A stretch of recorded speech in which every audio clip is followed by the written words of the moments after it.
Yes, you filthy animals. Welcome to the Mile High Hotspur. My name is LeoCoys, and today for this episode, I'm joined by a couple of the homies. We got the big homie KTK in the house. How we feeling tonight, my homie? Oh, I'm doing great. I'm just living it up here in the great state of Iowa. Big up Iowa, big up Iowa. And of course, joining us, the big homie Austin. How we doing, bro? How you doing today, bro? Good, man. Good. Forgot dinner was on, so I had to dash right as you were getting started. So dinner's ready. We'll be eating, hiding off camera. Doing good, Oh, man. bro, I'm sorry, my homie. You could definitely turn your camera off if you want, homie. Feel free to do whatever you want to do, I'm homie. gonna figure we'll make it work. It's show business. Let's go, let's go. That's what we like to hear, my homies. Look, bro, usually before the stream, we get to chopping it up behind the stream, what's gonna happen, what we're gonna talk about. And today's show, homie, I'm not even gonna lie, this is as much preparation as I did for it, was just lining up the homies to come on here. So we're just really gonna go off the cuff today. It was again, it was a tough game to watch at the Richard this weekend against a pesky opponent in the Seattle Sounders, if you will. You know that for me, as long as I've been seeing the Rapids and what I know of the MLS, the Seattle Sounders are just a pesky bogey team for the Rapids. It seems like, and them in Portland, I guess it's those Pacific Northwest teams that just are tough for us. But this weekend was. Frustrating to say the least, my homies. We started off the game, different lineup. We will get into that as well. Uh, First half was kind of a bit. We started off a bit strong, not gonna lie. We had some good chances to start off with, a couple of corner kicks. I think I did have to refresh and watch the highlights earlier today, so I know Hoffa had an early chance. Cole Bassett had an early chance from some headers. Uh, Early on, Cole Bassett wins this ball through and is played on literally on by one-on-one with the goalkeeper, hits the upright. So we're talking about a game where we should feel frustrated. We should feel like we dropped points. Not that we gained a point. I feel like we dropped points on this one. And KTK, I kind of just laid it out for you, laid the red carpet out to kind of see what you could caveat off of this, my homie. What is your opinion on, just what went down this Saturday? So first off, I'll say is it was an exciting game, right? I think the one thing that we've been looking for the kids is for them to be exciting and worth watching, right? It was a 1-1 draw, wasn't what we would have hoped. We definitely knew there's some questionable calls throughout the game. But at the end of the day, it was exciting, right? Like you said, Cole had that potential. He should have put that one in. That was a tough shot. But he's doing better than I would ever do. Let's just put it that way. So I can't knock him too much. But you'd hope that would go in. But what we're seeing is some good pressure. We're seeing some them actually winning balls. I would like to see them connect more of those passes. I think they were getting close to those, but they were fighting to win those first and second balls, which was great. So they were attacking. The press was really making Seattle struggle, which was great to see. I feel like they're really coming into that 4-2-2-2 formation that Armis has got them in. I think that they're feeling more comfortable with that, and I think Hoffa really is doing well with a partner up front with Yappy. I mean, Yappy might not be the best option up there. I think he's what we got, and so I think the best option is what we have available to us, and I think he's doing a fair job at it. But I think Hoffa is starting to shine in that and be dangerous. So I'm excited. We're creating chances. We dominated possession. I was looking at I think by over 50%, which isn't normal for us. But if you watch that second half was, I mean, we were putting it to them. We basically had them on the heels the whole time. We just couldn't quite get it in the net, except for the one time when we did, and we know what happened there. Yeah. Austin? Yeah, I mean, we were inconsolable in the section, bro. We partied so hard. Finally, Do you guys even want to? You're gonna have to like beep this out in like the recorded version because this is an obscene stat. The overall head-to-head, 7 wins for the Mighty Pids, 4 forgettable ass draws, 25 wins for the fucking Sounders. And so Lopsided figures. you know, everybody knows that Sounders has our number, right? That they always have. Navajo beats his man, wins the header off a Cabral cross, dude. Everybody needed all of these things to happen, man, so bad. Clean header. I will not be convinced otherwise. As it's leaving his head, ref blows the whistle, which means that there's another foul. It's not a goal scoring situation, right? It's just a foul. So the goal goes in. Masterpiece inside off the post, beats one of the best goalkeepers maybe ever. I'm not sure if statistically that's the case, but Stephen Fry has been a baller since he has been in the league. Super disappointing. Other than that, for the most part, we did dominate the game, which nobody was really, I think, expecting. Zach Steffen was suspended for the game, right? And Adam Beaudry, I learned, Friday, was out with an ankle injury. So we're watching Nico Hansen's, I don't know if it's his full professional. Yeah. He's never played Rapids 2 either, right? Or did he? I'm not sure if he's played R2. He might have been.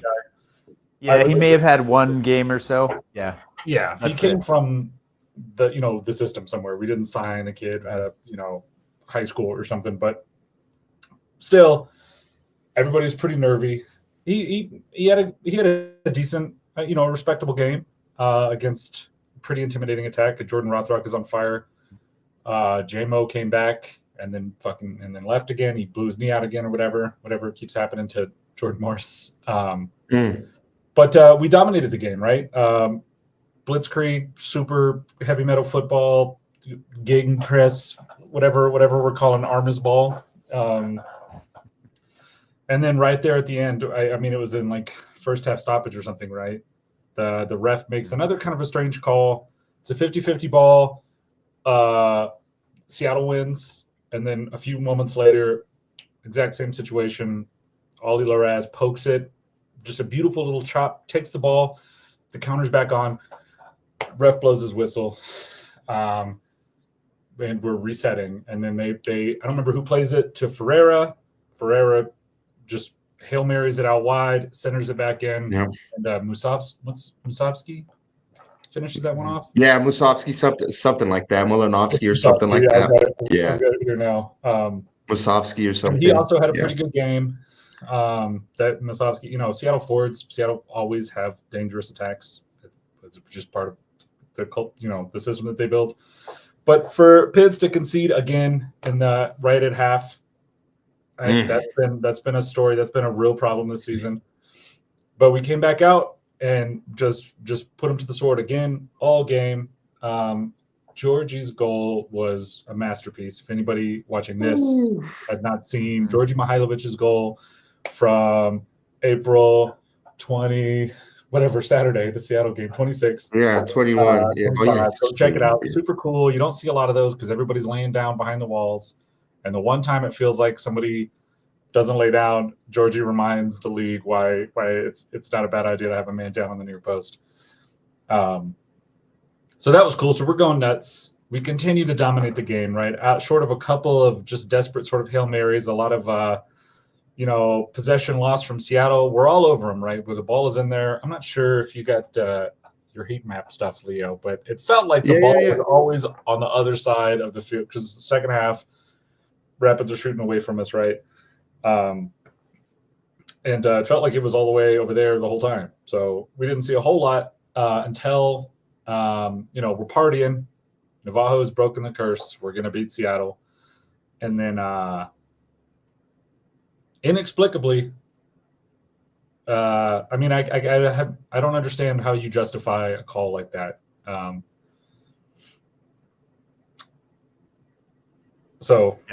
I agree. And that's the 88th minute. Just a few seconds after that, they counter, and I think Rothrock is like in on goal. Maybe they just Mhm. missed the frame or something. I remember just shouting just very naughty things at Jordan Rothrock for like having the audacity to shoot on our net after that bullshit on the other end of the. We were inconsolable, man. We were having emotions in the section. Yeah. Yeah, Well, and bro. I wasn't back there, but I was over on the east side in 109, and we were also having emotions. I had one of my friends' son next to me. He was literally in tears, upset, I thought crying. I was I had gonna to weep. like I couldn't believe console. it. Yeah, like one, I will say it's one of the loudest I've heard Dix in a long time yelling, Yeah. "Ref, you suck and you're terrible," and VAR.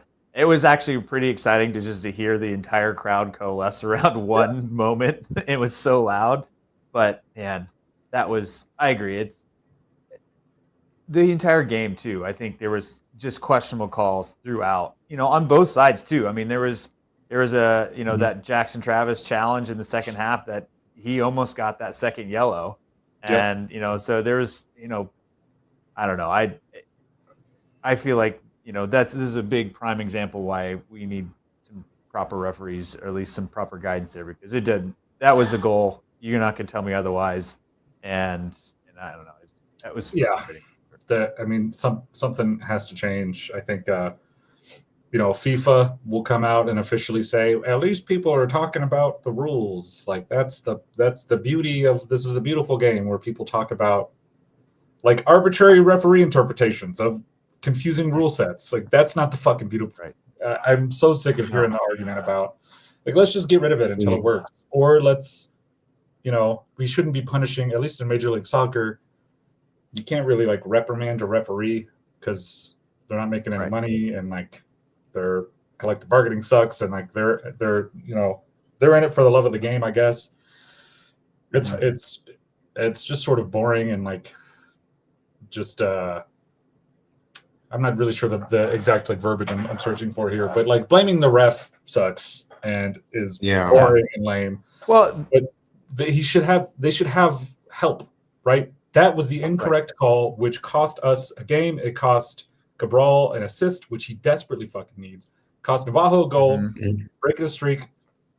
Cost us a win against Seattle, which is huge. Western Conference rival. Seattle's like coming back up the table when they got beat on Saturday.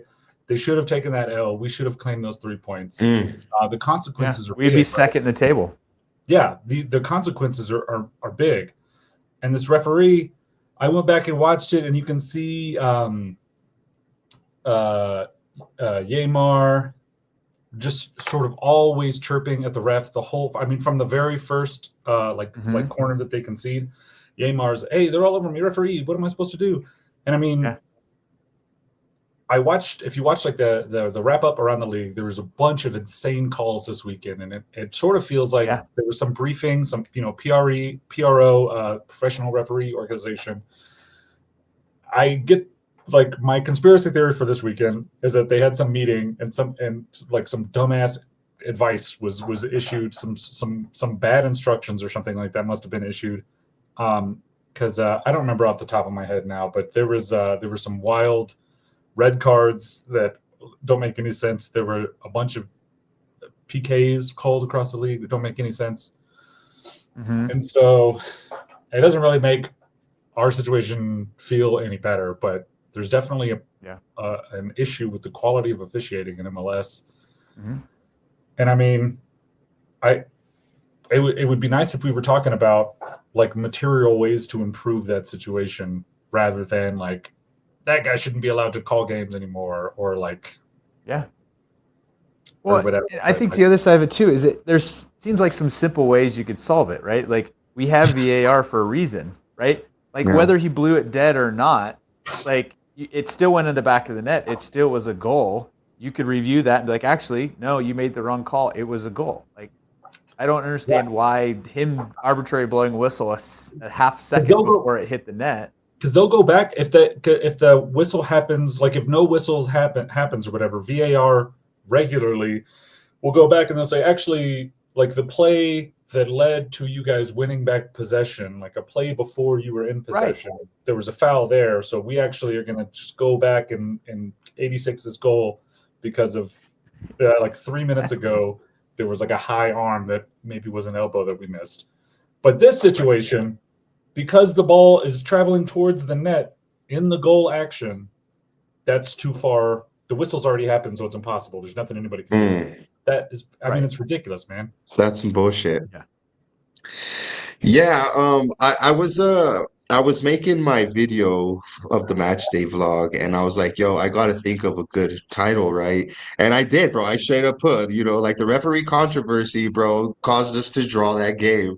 And it is like a shitty cliche, or not a cliche, but like you said, like the right verbiage, like it's just a shitty way to like bestow that responsibility or that outcome on him. But like because had the goal went in, we're probably talking about a different result. That's probably a guarantee. But god dang it, that mofo made it. Just fucking blew the whistle, man.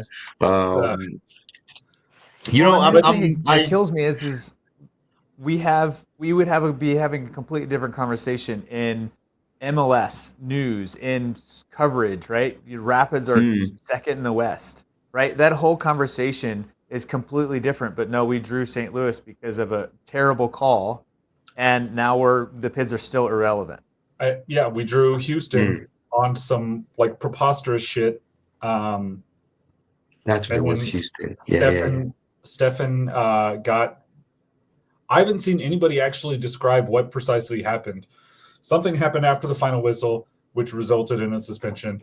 I mean, there's some sort of dissent going on, but like, what? Why? Why can't we do what like rugby does and mic the refs? And well, now let's listen to these conversations, right? If the refs are just saying "fuck you," like I don't have to explain anything to you. Is that a good idea? Is that something that we need? Yeah. The captains being the only people that are allowed to like approach the ref. I mean that makes sense, but does it matter if the referee is just saying go away from me? Like just leave me alone. I've made a call. Like I don't think so. Like you said, Crash. There's a lot. I don't think. I mean, we're not splitting the atom or fucking curing cancer, right? Like it would be so easy to fix all of the referee problems that everybody complains about. I mean, every single one of them. Nobody wants to further Americanize the sport by like instant replay analysis. Let's have the referee team go to the camera team and, our guys in Dallas. Nobody wants that. And, in England, they finally got semi-automated, but the conversation for years has been like, this takes forever and completely just sucks the life out of the game, especially after goals. Nobody wants that. But that is not necessary. And at no point, I think I got a whole separate thing on. I think English officials are making it painful because they also don't want to deal with it. And they're hoping that it gets abolished because of outrage. I got a whole conspiracy theory about English officials trying to get rid of VAR and stuff because they also don't like it. But I mean, I don't know. We could talk about that one situation all night, right? Everybody's pissed about it. Everybody's confused about it. The referee doesn't have to explain anything to anybody. Nothing's going to happen to him. He's going to keep calling games. That's probably fine. We definitely could. And Crash, you honestly made a good point. How like if not just Rapids wise would that be big news or not big news, but a big outcome. But it would have definitely been very relevant in the MLS, being that the Rapids are still up here, second place, still being, still fighting, and it did turn out to something else. I do want to talk a little bit about the changes to the lineup. We have seen changes to the lineup. One of them was, of course, the suspended Zach Steffen, and Nico Hansen getting his debut. And also Jackson Travis on the left-hand side there, getting some minutes off of the gate. He came off, was it at halftime or a little bit afterwards or something like that? But Yeah, in the he didn't second. play the full 90, which would have been expected. I mean, your first minutes of the season, getting back into it. Again, I didn't hear nothing about Sam Vines. Didn't hear if there was an injury pickup or something. I don't know what was going on with that. Whatever the circumstances is, we had to throw in the young homie at left back, and I think all of our. I mean, it is a fair thing to say, right? I mean, all of our players offer something different from I guess the other play, Sam Vines offers something way different than Jackson Travis and Murphy, and let's say even Cannon when he's on that side, and Rosenberry when he's on that side. I thought Jackson Travis was lively. I liked his energy. I'm a fan of Jackson Travis going even from last season, so I actually was excited to see that he was going to pick up some minutes. And then to keep on what we were talking about earlier, the formation has still stayed the same with this 4-2-2-2. Yappy getting some more minutes off the bat. Austin, you kind of did say, is he getting these minutes because there's kind of no other outlet there, or are we going to try and implement something? Armis has all season long, my homies, been not afraid to change the lineup, has not been afraid to change the formation, the personnel, the style of play, the depth, the height of our defensive line. And it just seems like this is just another case of Armis doing what he can with the players that he has. You know what I mean? Instead of just trying to fit the square pegs into the round holes. He's actually like making a good version of stone soup, if you will. Um, Changes to the lineup, Austin. Just what are you just off of everything that I said, just the formation, the personnel having to step in, kind of something that Armis says, and I like to repeat on here, Crash, get ready to stay ready. You know what I mean? Stay ready to be ready, type of mentality. Austin, bro, what are your thoughts of the lineup that we've seen? And just, what are your thoughts of this formation and what the team is doing with what they have? Yeah, I really like it a lot. I think everybody was excited to see Jackson Travis starting again. He seems like he could have a pretty high ceiling. He's super pacey, which is perfect for, again, this like really high intensity, super high line, always attacking, always like tilting towards the ball and stuff. Seems like he's perfect pick for this type of system. This like 4-4-2, which is sometimes like a 2-2-4 or whatever, like that, it transitions sort of just dump numbers forward. Is something Armis has been talking about since he arrived, and now that he's had last season and we drafted a million, college players and stuff. They all sort of fit this profile. The center backs we drafted are sprinters and dribblers. It would really be nice to find some reliable wingers to use something with all these numbers up front. But Cole Bassett had his game of the season, if not game of Armis era, in my opinion, last night. I know he's like scored more or whatever last year. But Bassett was tremendous Saturday. And Crash, you mentioned he steals the ball from the back line and dribbles in. He's one-on-one. It's his off foot, and he doesn't have a whole lot of time, so he shoots it from like 18 or 20 or whatever with his left foot. Comes off the post. Could have been.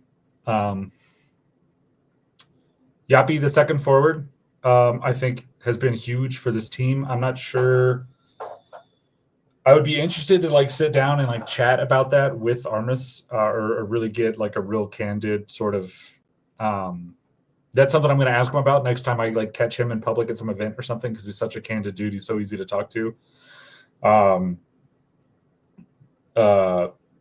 I think it's been masterclass. Yapi out there. I've been kind of a Yapi stan. He hasn't really, accomplished a whole lot, obviously. Yappy Hour is real fun, and now it's Yappy Hour all game, right?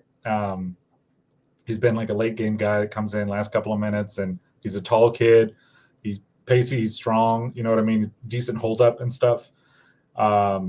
He had, I want to say, pretty sure it was Yappy that had some decent hold up stuff going on in Houston. That continued Saturday here at home against Seattle.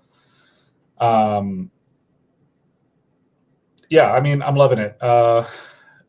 We still have a lot of like eights that I guess that's why we tilt the field super hard and just try to contain everybody up front because that's what those guys are good at. And we're not lacking so much for pace. It'd be nice to have a little bit more pace, I think, out wide. Honestly, that's kind of where Cannon and Jackson Travis and Ian Murphy finds as, a sprinter. Rosenberry, I think now is like one of the slower guys on the team, and he's not going to win an Olympics, sprinting record or whatever, but he's not like the slowest guy in the world. Man, our center backs are pretty pacey. It's a pretty fast team. Got a lot of flexibility. For me, in Armis we trust. Like I said, if we had a competent referee, man, whatever. It's so corny to say. We should have broken the Seattle curse. Seattle's a quality team. Christian Roldan is a baller. Jesus Ferreira continues to lay eggs. Muzovsky was well contained. De La Vega was well contained. Jordan Rothrock. You know who surprised me, bro? Sorry to cut you off, homie. Because I just wanted to, before I forget, Obed Vargas was a very good player, bro. And the reason I say that is because I watched the game. I watched the game again, and today I was watching the highlights again. But I was on the sofa score, and Vargas was a good player, bro. And I could see why they were okay letting Atencio go. I mean, just to kind of side note that, like, Atencio came from that team, right? Yeah. And I guess I could see like why they would let him go because they have up and coming talents there too. And I mean, that was one start off there too. And I just want to say, because you're naming off some good players from their team, you know what I mean? And it doesn't. He's yellow here on the rating, but like I kind of just like what I seen. I liked him. I like what I seen from him. Yeah, he's a baller. I don't want to take too much more airtime and let Crash jump in here, but I definitely agree. I think the only reason his rating is not green is because he just got canceled. Atencio had him in his pocket. Yeah. Laraz was taking the ball off of everybody. Bassett was coming back to defend. Yapi again was throwing shoulders and shit, making sure guys couldn't dribble around him. Masterclass, I thought, with the high press, and I thought we really executed it about as well as we could. Yeah, absolutely. Crash, yeah, I mean, I'm showing right. Go ahead. No, I was just gonna say I'm showing the player average position here for us, and Austin was kind of was saying how we were playing this higher line, and it is right. We did play a higher line today. We have seen our team play a bit back, but for this game, we even seen Jackson Travis play a bit more higher up. Whereas the last couple of games, we've seen a solid back line kind of playing more of a dropped back line. But Crash, check this out, my homies. Austin was talking about the winger situation, and kind of to caveat what I was saying earlier, bro. Does this kind of show Armis is trying to figure out what's the best way to use the team? Because right here, bro, our width is gone. We're all centered here in the middle, and then you're going to rely on your overlaps. But if you see on the left-hand side here, Jackson Travis didn't do much overlap, as to where on the right-hand side, Reggie Cannon did do some overlaps, but our pitch is very thin. At least this game, our squad was very narrow, bro. Anything to take away from that, or what's your opinion on that? Yeah. Well, I mean, it's the nature of that formation, right? The 4-2-2-2. It's meant to be narrow, right? We're trying to clog up that the center channels and allowing things to happen wide. And so if you look at Seattle, that's where they were able to get down the field. Anytime they tried to play through the middle, they just got destroyed. And I will say, one, I think it was Atencio's best game that he's been with Rapids was against, his former club, which I thought was exciting.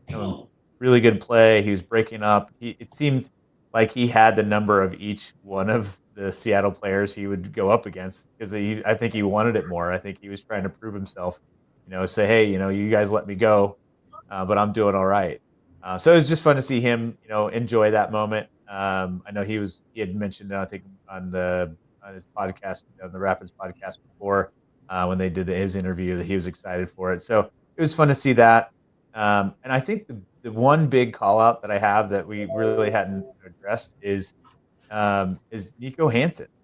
I went into this game going, there's a good chance we're going to lose this, right? And I think some of the comments I had some of the guys beforehand were, the defense is going to have to step up, which I think that they did.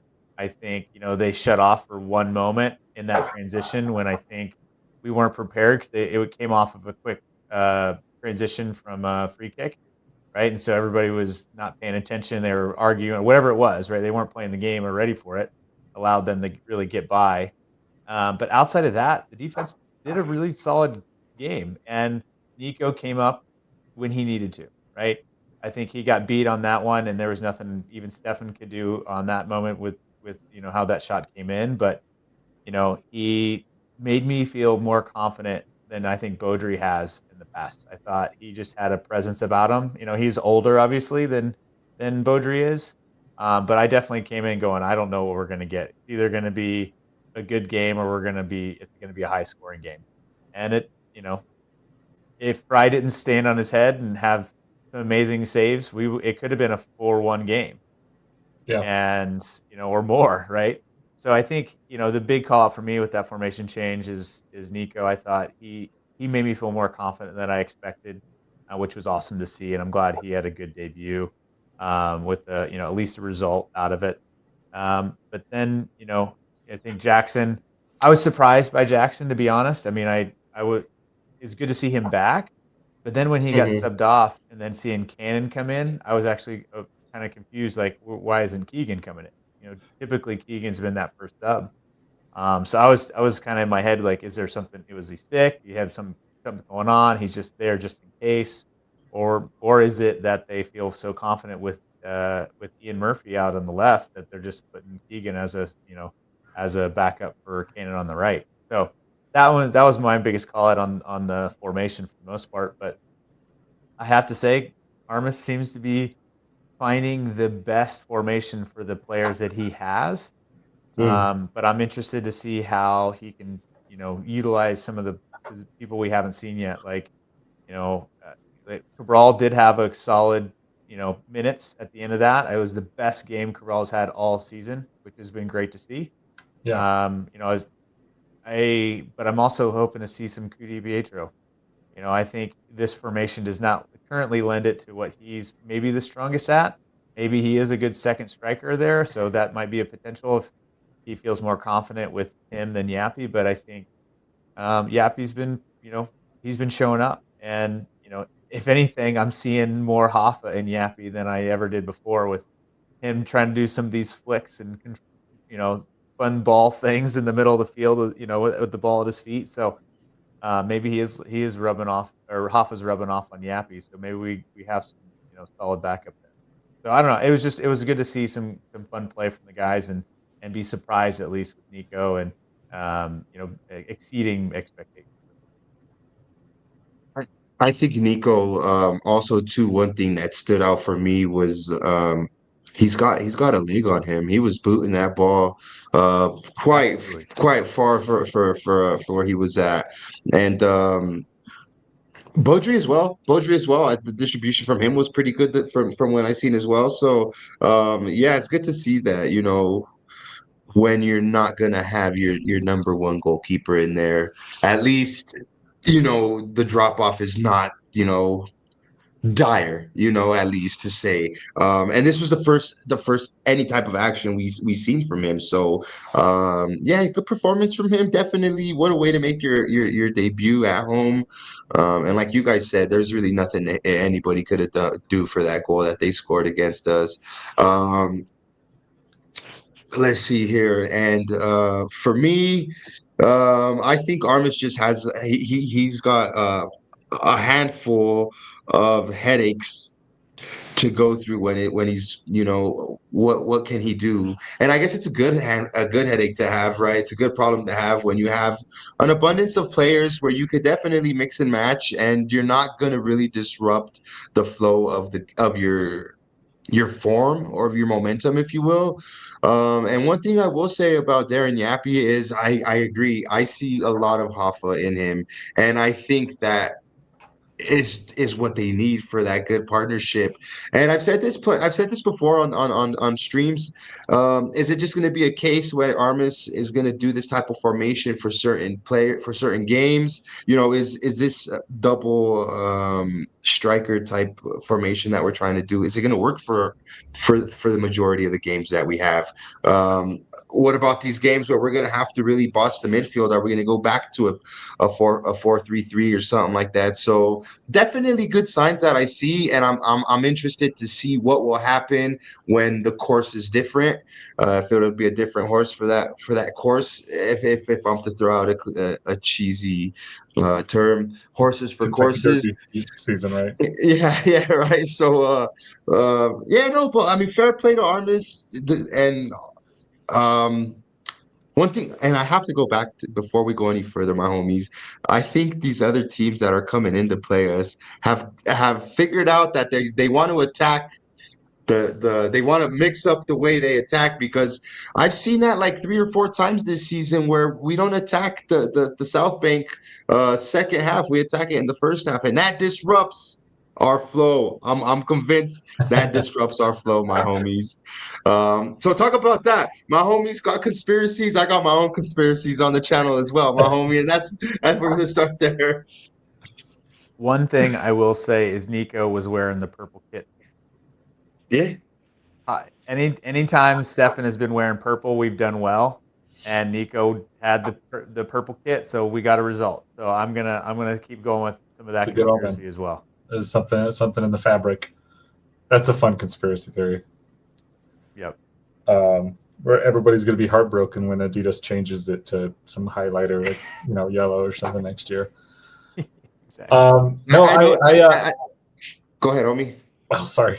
No, I think when we're talking about the game from like the stands or the sideline, and everybody's played FIFA or Football Manager or whatever, we get pretty tied up on like positional interpretations of formations, right? You're right mid in the video games, and like when I play like at the park or whatever with the homies, I am always on the right side or whatever. But these are kind of just places that like the app, right? Like I'm on FOTMob over here, and SofaScore is kind of something for like the graphics team for broadcast, right? To like put names and pictures on a screen, right? Something I really appreciate about Armis. I don't remember what you call it. It's whatever the opposite of positional is. It's not zonal. Transitional? I don't know. Relational. I think it is relational. I don't remember. I should have queued up on my soccer jargon, my whatever philosophy jargon. But I think somebody just mentioned, does KDP have space in this team? I think absolutely. Right now we look narrow because we have a bunch of center midfielders and we have 2 center forwards playing, right? And so I think Armis says, go out there and just play your game, dude. Like pass to feet, 1-2 off each other. Somebody hold it up. If you see your guy in front of you holding it up, sprint past him and look for that flick. I mean, it looks like these guys all are playing like a really intuitive sort of style, right? They're not trying to memorize complex instructions and set plays and like plays within plays, and you know what I mean? They're not trying to follow like a real strict script. It looks like. I know Armis has said that sort of thing in the past. I think when you get a KDP or like, when Cabral comes on, now we've got a guy hanging out way. I mean, if I had like a laser pointer for the screen or something, like move Yappy down like an inch off of that graphic there. And that's Kevin Cabral's position, right? And when you watch the game, he'll drift center or whatever. He'll try to get some center back's attention, and he'll just peel out and just tear ass down, for that Hail Mary, right? That's a Cabral play. That's how Cabral plays. I love bringing him on later because if he's good at anything, is running fast, and he can run fast better than most, soccer players, and especially at home, way up here, especially against tired second half, Agree. Seattle players, right? I think it's a killer strategy. I think you put KDP on this team.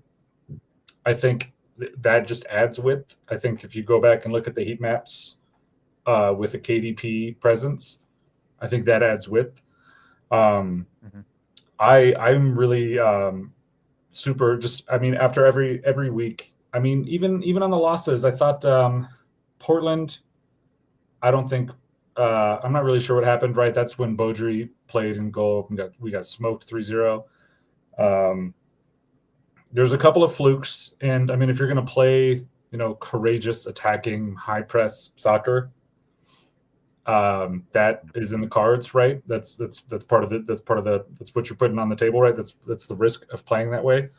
I'm super into it. It looks like the guys are super into it. It's more fun to watch. We're creating, the stats are absurd. Actually, I'd never actually looked at the stats. We had 15 shots to Seattle's 7. I don't think a lot of people saw that coming.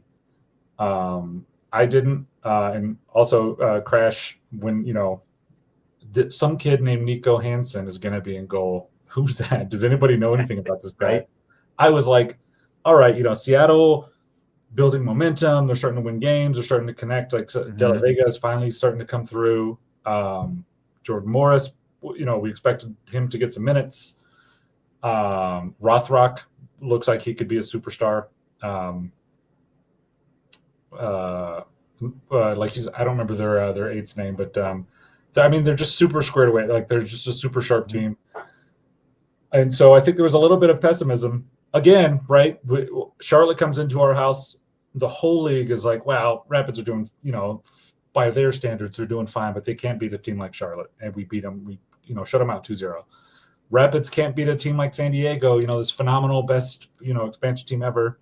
Or at least that's what the talk was before they lost to Austin, and then they came out to our house, lost to us, and then they just got blown out by Salt Lake. RSL, yeah.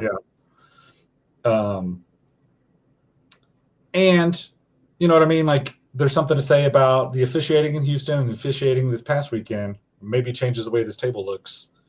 Absolutely, yeah. I mean, in those two games, Houston and Seattle are always trap games for us anyway, right? Yeah. Like we go to Houston, like it's one of those things where I was hoping to break those curses or those that kind of that where you'd expect it, but there's always like last year there's always there's something with Houston, Seattle. There's it's always one of those situations. So yeah, I agree with you. We should have had results in both of them, but we also still did get. Which I think is also yeah, in a draw away, whatever.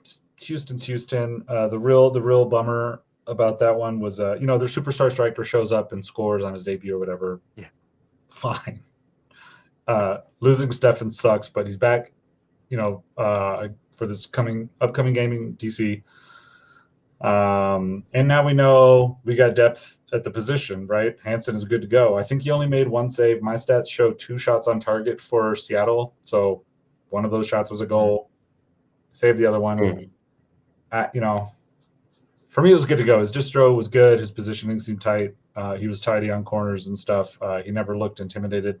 Give him the game in DC and let Stefan go sightseeing, right? Like, let's see what this kid's got. Just kidding. Mhm. We need Stefan. Pretty good. I think I trust him, right? Beaudry has had some shots, and Beaudry's had some killer games, but Beaudry has also had enough games. We've seen Beaudry fail. Fail is harsh, right? We've seen Beaudry have some rough games. He's been hung out to dry more than he's failed. I don't think the Portland one is on him. I think maybe he could do better on. I remember there was the second goal, like the player dribbles up or whatever. But our defense just completely hung him out to dry. He was all alone the whole game. that's more on our midfield and back line than it is on the goalkeeper. And I'm confident that we'll see more out of Beaudry. He's a baller. I think he's getting national team reps too, right? Beaudry's going places. That dude he's fine. Stefan, from last year, I think statistically he was like, at least it was something like before playoffs. I don't remember exactly when the stat came out, but statistically it was like not even close. He was the worst goalkeeper in the league in like every category. Yeah, post shot XG or whatever that weird stat is. Yeah, no, and I mean just also the numbers, right? Like without the like expected concessions or whatever, just his actual like performance data was ass. He was really bad last year, except for like the League's Cup for some reason. He just really wanted to dunk on Liga MX's teams. He was outstanding in all of those games. He saved fucking a million penalties. He was amazing in the League's Cup for some reason. And I got a question that I noticed here on this fucking board here, and it's kind of been consistent. Crash, I've told you plenty of times, bro. It seems like when we're good offensively, we're shit defensively, and when we have that really good game defensively, we just can't put nothing in the sack offensively. We're sitting here in the West, 5th place. But what I'm drawn to is 14 to 14, homie. We got a goal difference of 0 because we've put in 14 and allowed 14. So doesn't that just honestly just go to prove that like when we're hot on one side, we lack on the other side. So if anything that we could go off to this season is it's consistently, I guess, consistently inconsistent on that form there, Crash. Yeah, I mean, I think at the beginning of the season, trying to find legs, I think that definitely held true. I mean, we had some good clean sheets at the beginning. I think also, Stefan being out has kind of thrown in that to the mix. But I think if you look at at least in the past 3 games, right? We were with Portland. We basically had no shots on target, I think, and then after that, we've been getting consistent high numbers with shots on goal. And I think that's showing, we switched to that formation, that 4-2-2-2. They're playing. Armis is at least trying to play the players that he has available in the best he feels that they can be effective, and they're doing pretty well. I mean, even the past 3 games have been low scoring. I mean, it was, what is it, 1-1 last game? Was it 1-1 or 2-2 against Houston? It's 2-2 against Houston. I mean, 2. Yeah. So I mean, it's we're being aggressive, and that's going to happen.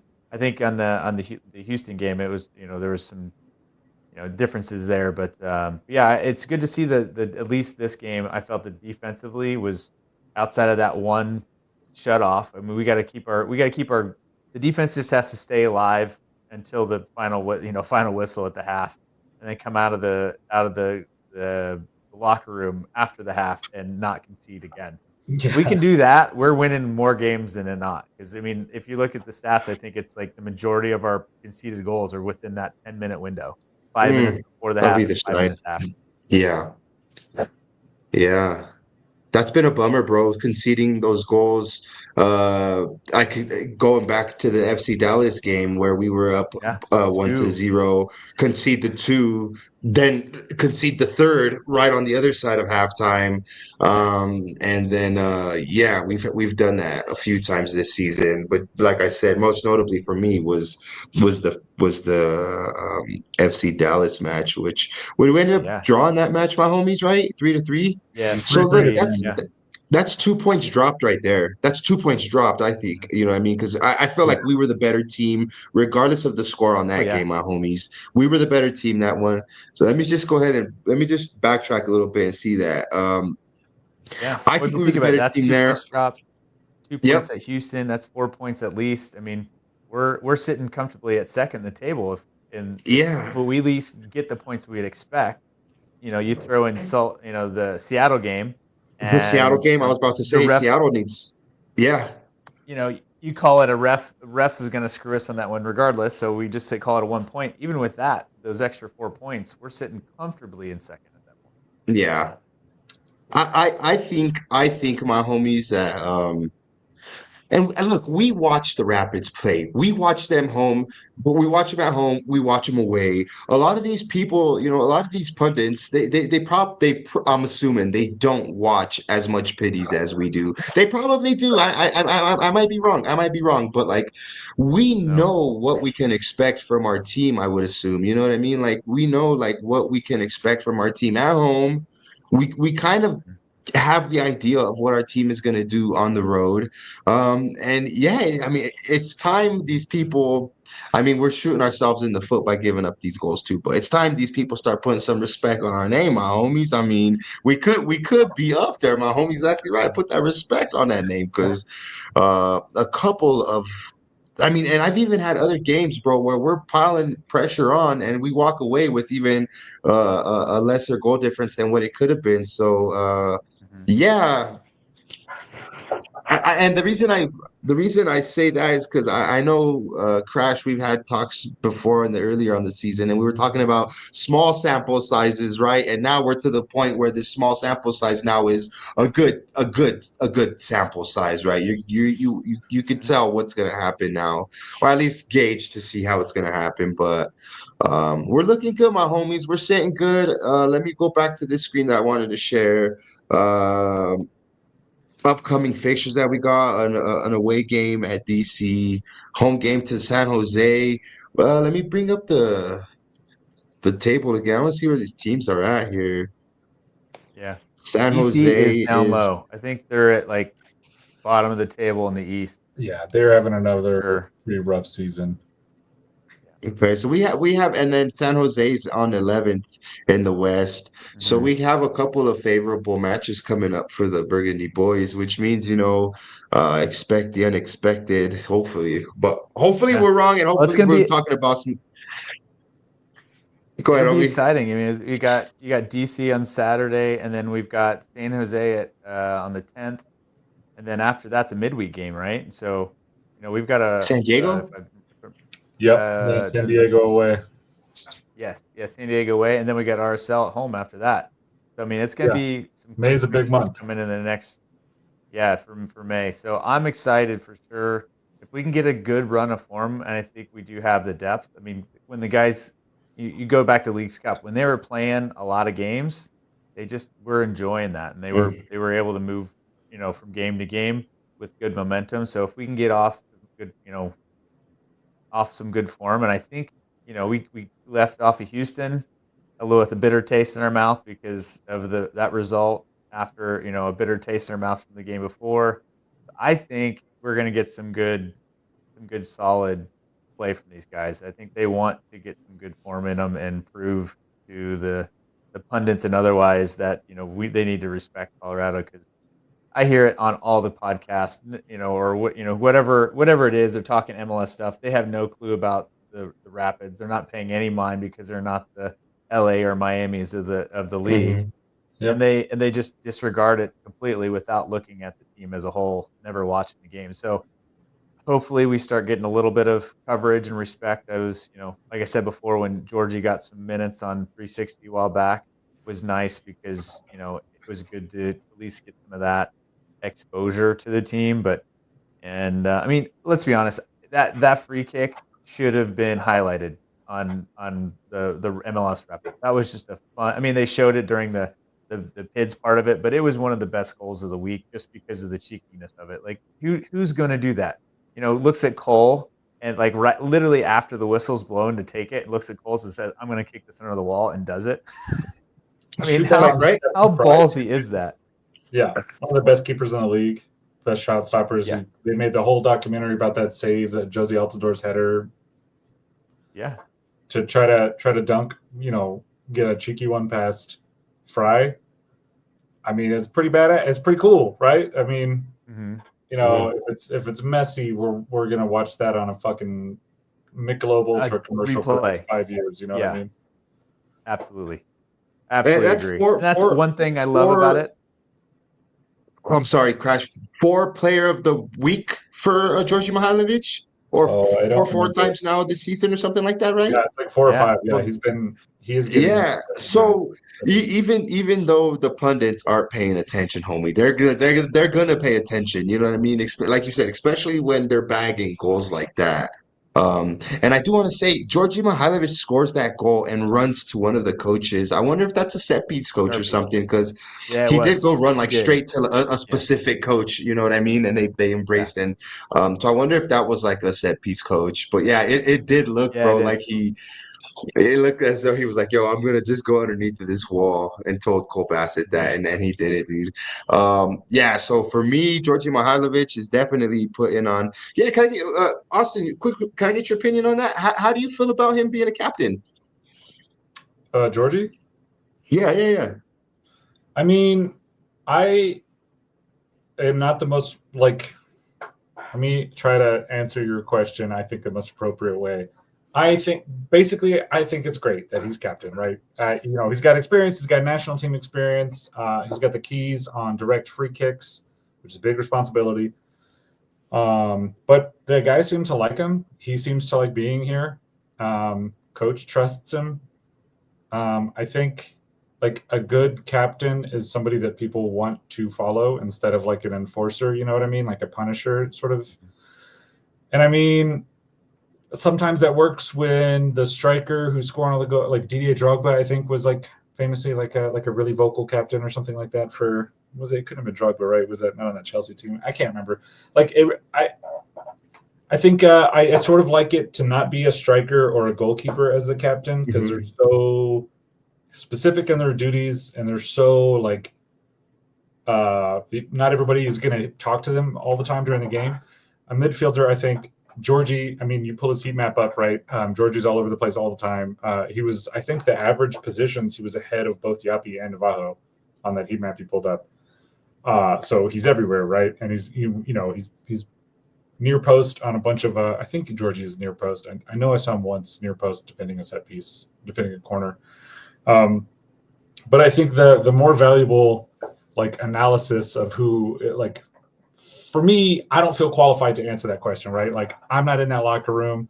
I'm not, the Rapids players aren't my buddies, right? Like I'm not texting these guys going like, hey man, what did Georgie and you talk? You know what I mean? I think that type of like context is the only like real genuine way to answer it. For us, I have never seen anybody sort of swat Georgie away. When he leans over the ball, we know Cole Bassett wants to be shooting these. We know Navajo wants to be shooting these. We know Navajo wants to be taking penalties. I don't see anybody fighting Georgie for any of those though. And so to me, that indicates that probably the relationship is good, which I think is something that we can sort of deduce that it's a positive relationship, right? Right.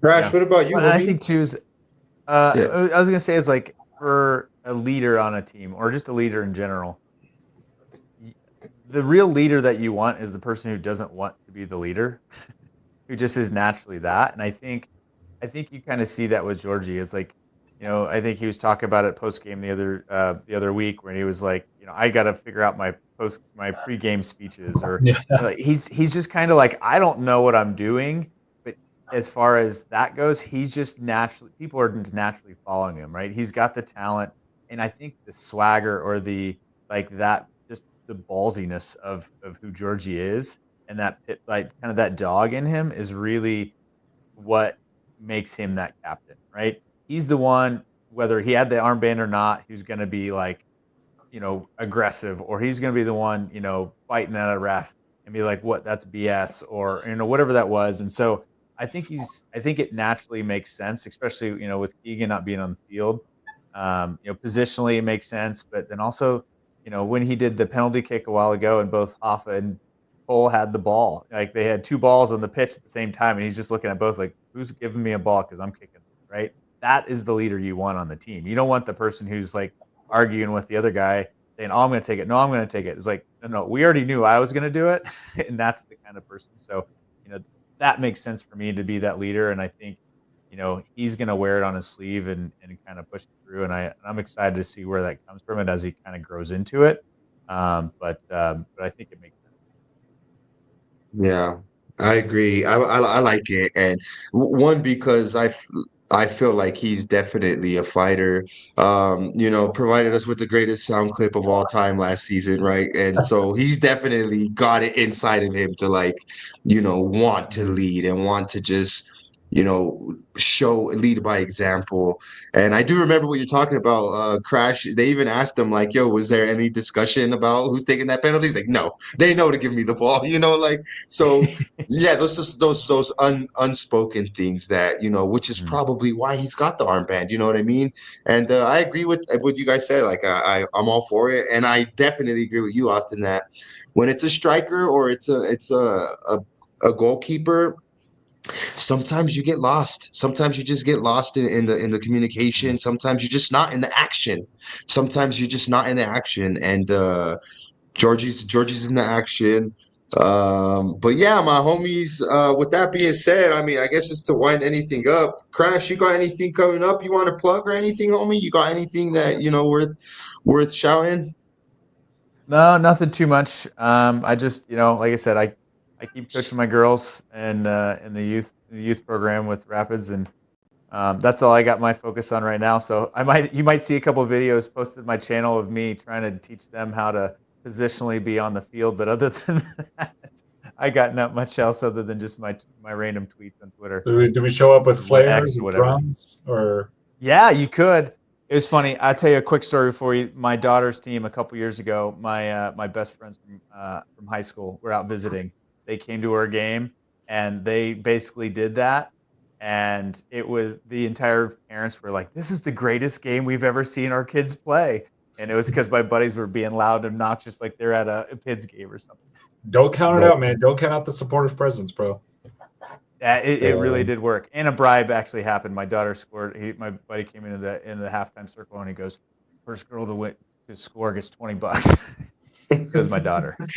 The professional future ahead of Go him, on. man.